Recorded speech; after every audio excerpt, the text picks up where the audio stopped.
I'm looking at the preparation of benzene diazonium chloride from this chemical in the beaker, phenylamine or aminobenzene.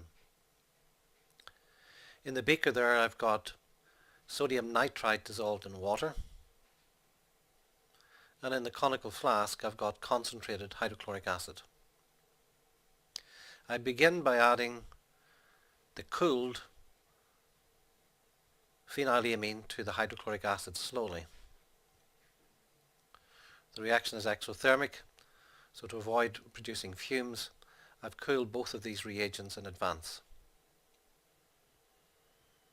You'll see a precipitate is forming, but later when I add the sodium nitrite solution, this will go into solution. So slowly in stages, I add the cooled phenylamine to the cooled concentrated hydrochloric acid. You can see I've added it rather too fast there, and I'm getting fumes produced.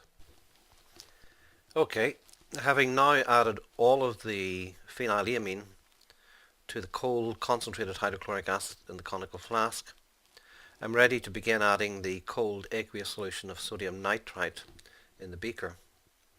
Now this really does need to be done slowly, keeping the temperature below 5 degrees C, because the product, benzene diazonium chloride or phenylammonium chloride, is unstable above 5 degrees C.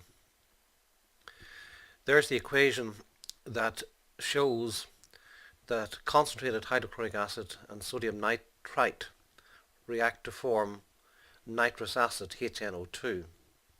Nitrous acid is an unstable acid and has to be made in situ in this manner. Later you'll see in the balanced equation, reacting with the phenylamine, I will show both hydrochloric acid and nitrous acid reacting to form the products. Now again, for the benefit of speeding up the video, I have added crushed ice in stages to keep the solution inside the flask below 5 degrees C. And at the bottom there you see the equation I referred to. We've got the phenylamine reacting with both nitrous acid and hydrochloric acid to form benzene diazonium chloride together with water. And that's what's happening in the flask right now. This did take several minutes, even using the crushed ice, and you can see that the video has been speeded up to about 3 times normal speed. The precipitate does go into solution as I add the aqueous sodium nitrite to the flask. And it took me about 5 minutes to add all of the cold aqueous sodium nitrite to the conical flask. Again, you can see I'm putting in crushed ice at stages. This is to keep the temperature in the flask below 5 degrees C.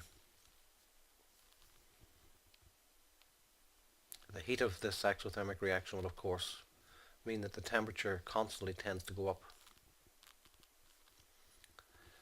And at this stage I've almost all of the sodium nitrite solution in. And the thing about this product, benzene diazonium chloride, is it's a great way of getting nucleophiles, electron-rich species, onto the ring, a ring that is electron-rich and will normally repel nucleophiles. So it's relatively easy to replace the N triple bond N attached to the ring with nucleophiles like OH to make phenol, a halogen to make chlorobromo or iodobenzene, or a CN nitrile group to form